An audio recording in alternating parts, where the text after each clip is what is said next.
So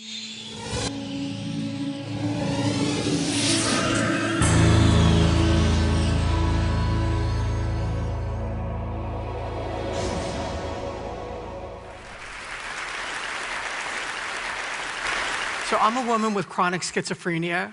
I've spent hundreds of days in psychiatric hospitals. I might have ended up spending most of my life on the back ward of a hospital, but that isn't how my life turned out. In fact, I've managed to stay clear of hospitals for almost 3 decades, perhaps my proudest accomplishment. That's not to say that I've remained clear of all psychiatric struggles. After I graduated from the Yale Law School and got my first law job, my New Haven analyst, Dr. White, announced to me that he was going to close his practice in 3 months, several years before I had planned to leave New Haven. White had been enormously helpful to me, and the thought of his leaving shattered me. My best friend, Steve, sensing that something was terribly wrong, flew out to New Haven to be with me. Now I'm going to quote from some of my writings. I opened the door to my studio apartment. Steve would later tell me that for all the times he had seen me psychotic, nothing could have prepared him for what he saw that day. For a week or more, I had barely eaten. I was gaunt. I walked as though my legs were wooden. My face looked and felt like a mask. I had closed all the curtains in the apartment, so in the middle of the day, the apartment was in near total darkness. The air was fetid, the room a shambles. Steve, both a lawyer and a psychologist, has treated many patients with severe mental illness, and to this day, he'll say I was as bad as any he had ever seen. Hi, I said, and then I returned to the couch where I sat in silence for several moments. Thank you for coming, Steve. Crumbling world, word, voice. Tell the clocks to stop. Time has come. White is leaving, Steve said somberly. I'm being pushed into a grave. The situation is grave, I moan. Gravity is pulling me down. I'm scared. Tell them to get away. As a young woman, I was in a psychiatric hospital on 3 different occasions for lengthy periods. My doctors diagnosed me with chronic schizophrenia and gave me a prognosis of, quote, grave. That is, at best, I was expected to live in a board and care and work at menial jobs. Fortunately, I did not actually enact that grave prognosis. Instead, I'm a chaired professor of law, psychology, and psychiatry at the USC Gould School of Law. I have many close friends, and I have a beloved husband, Will, who's here with us today. Thank you.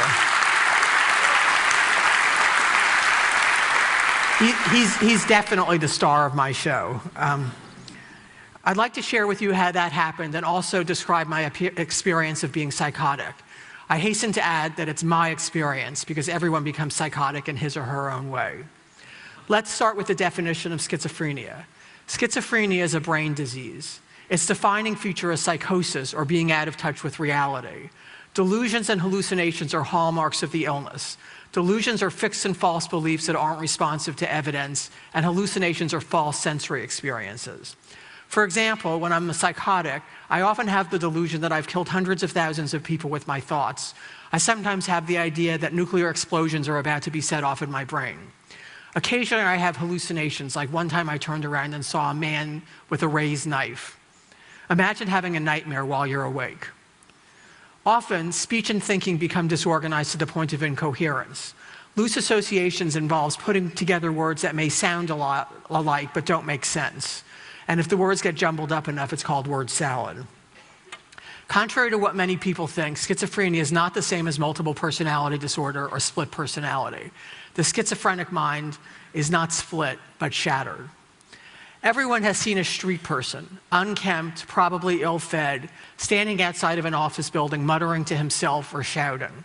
This person is likely to have some form of schizophrenia. But schizophrenia presents itself across a wide array of socioeconomic status, and there are people with the illness who are full-time professionals with major responsibilities. Several years ago, I decided to write down my experiences and my personal journey, and I want to share some more of that story with you today to convey the inside view. So the following episode happened the 7th week of my first semester of my first year at Yale Law School, quoting from my writings. My 2 classmates, Rebel and Val, and I had made the date to meet in the law school library on Friday night to work on our memo assignment together. But we didn't get far before I was talking in ways that made no sense. Memos are visitations, I informed them. They make certain points. The point is on your head. Pat used to say that. Have you killed anyone? Rebel and Val looked at me as if they or I had been splashed in the face with cold water. "What are you talking about, Elyn?" "Oh, you know, the usual, who's what, what's who, heaven and hell. Let's go out on the roof. It's a flat surface, it's safe." Rebel and Val followed, and they asked what had gotten into me. "This is the real me," I announced, waving my arms above my head. And then, late on a Friday night, on the roof of the Yale Law School, I began to sing, and not quietly either. "Come to the Florida sunshine bush. Do you want to dance?" "Are you on drugs?" one asked. "Are you high?" "High, me? No way, no drugs. Come to the Florida sunshine bush, where there are lemons, where they make demons." "You're frightening me," one of them said, and Rebel and Val headed back into the library. I shrugged and followed them. Back inside, I asked my classmates if they were having the same experience of words jumping around our cases as I was. "I think someone's infiltrated my copies of the cases," I've said. "We've got a case to joint. I don't believe in joints, but they do hold your body together." It's an example of loose associations. Eventually, I made my way back to my dorm room, and once there, I couldn't settle down. My head was too full of noise, too full of orange trees and law memos I could not write and mass murders I knew I would be responsible for. Sitting on my bed, I rocked back and forth, moaning in fear and isolation. This episode led to my first hospitalization in America. I had 2 earlier in England, continuing with the writings.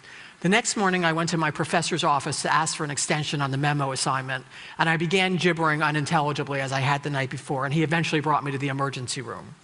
Once there, someone I'll just call the doctor and his whole team of goons swooped down, lifted me high into the air, and slammed me down on a metal bed with such force that I saw stars. Then they strapped my legs and arms to the metal bed with thick leather straps.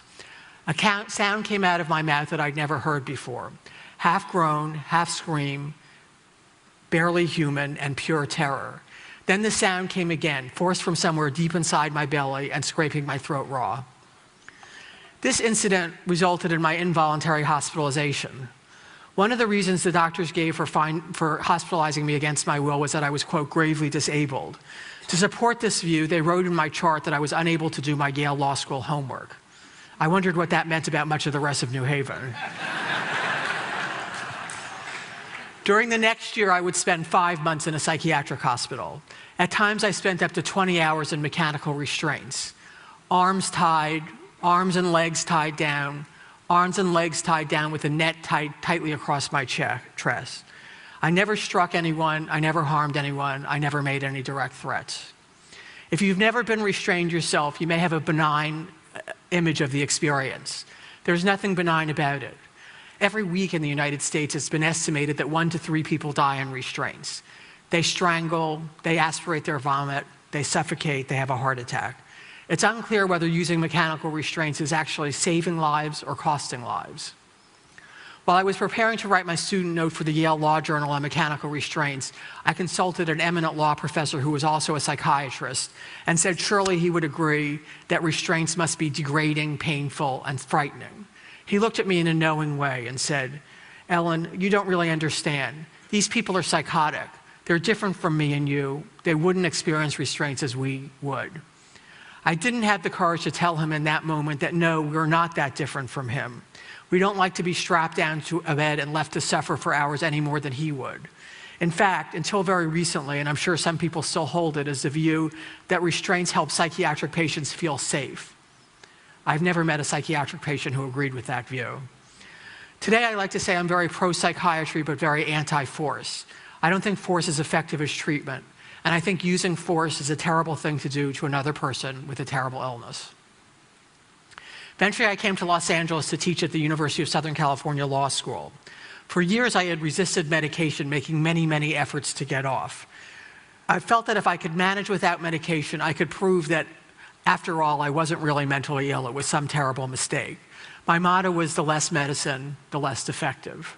My LA analyst, Dr. Kaplan, was urging me just to stay on medication and get on with my life, but I decided I wanted to make one last college try to get off, quoting from the text. I started the reduction of my meds, and within a short time, I began feeling the effects. After returning from a trip to Oxford, I marched into Kaplan's office, headed straight for the corner, crouched down, covered my face, and began shaking. All around me, I sensed evil beings poised with daggers. They'd slice me up in thin slices or make me swallow hot coals. Kaplan would later describe me as, quote, writhing in agony. Even in this state, what he accurately described as acutely and floridly psychotic, I refused to take more medication. The mission is not yet complete. Immediately after the appointment with Kaplan, I went to see Dr. Martyr, a schizophrenia expert who was following me for medication side effects. He was under the impression that I had a mild psychotic illness. Once in his office, I sat on his couch, folded over, and began muttering. Head explosions and people trying to kill. Is it okay if I totally trash your office? You need to leave if you think you're going to do that, said Martyr. Okay, small, fire on ice. Tell them not to kill me. Tell them not to kill me. What have I done wrong? Hundreds of thousands with thoughts, interdiction. Elyn, do you feel like you're dangerous to yourself or others? I think you need to be in the hospital. I could get you admitted right away and the whole thing could be very discreet. Ha, ha, ha. You're offering to put me in hospitals? Hospitals are bad. They're mad. They're sad. One must stay away. I'm God, or I used to be. At that point in the text where I said, I'm God, or I used to be, my husband made a marginal note. He said, did you quit or were you fired?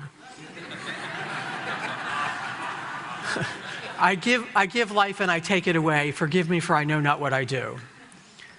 Eventually, I broke down in front of friends and everybody convinced me to take more medication. I could no longer deny the truth and I could not change it. The wall that kept me, Elyn, Professor Saks, separate from that insane woman hospitalized years past, lay smashed in ruins. Everything about this illness says I shouldn't be here, but I am. And I am, I think, for 3 reasons. First, I've had excellent treatment. 4 to 5 day a week psychoanalytic psychotherapy for decades and continuing in excellent psychopharmacology.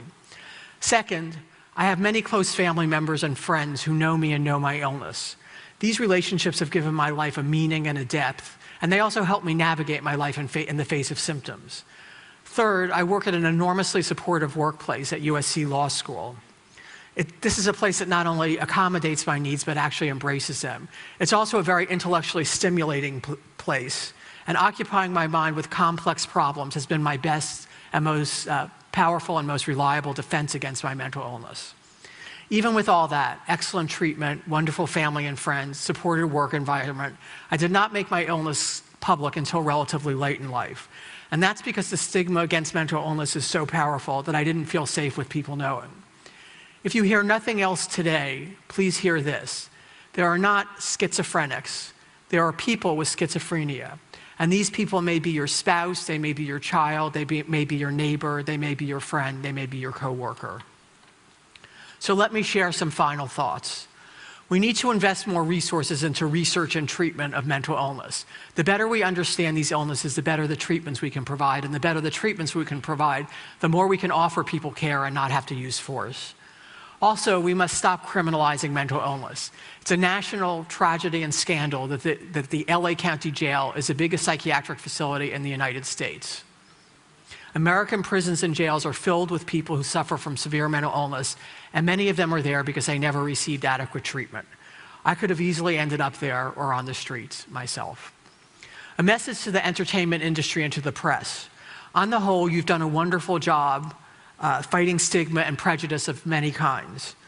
Please continue to let us see characters in your movies, your plays, your columns who suffer with severe mental illness. Portray them sympathetically and portray them in all the richness and depth of their experience as people and not as diagnoses. Recently, a friend posed a question. If there were a pill I could take that would instantly cure me, would I take it? The poet Rainer Maria Rilke was offered psychoanalysis. He declined, saying, don't take my devils away because my angels may flee too. My psychosis, on the other hand, is a waking nightmare in which my devils are so terrifying that all my angels have already fled. So would I take the pill in an instant? That said, I don't wish to be seen as regretting the life I could have had if I'd not been mentally ill, nor am I asking anyone for their pity. What I rather wish to say is that the humanity we all share is more important than the mental illness we may not. What those of us who suffer with mental illness want is what everybody wants. In the words of Sigmund Freud, to work and to love. Thank you. Thank you. Thank you. Very kind. Thank you. Thank you. Thank you.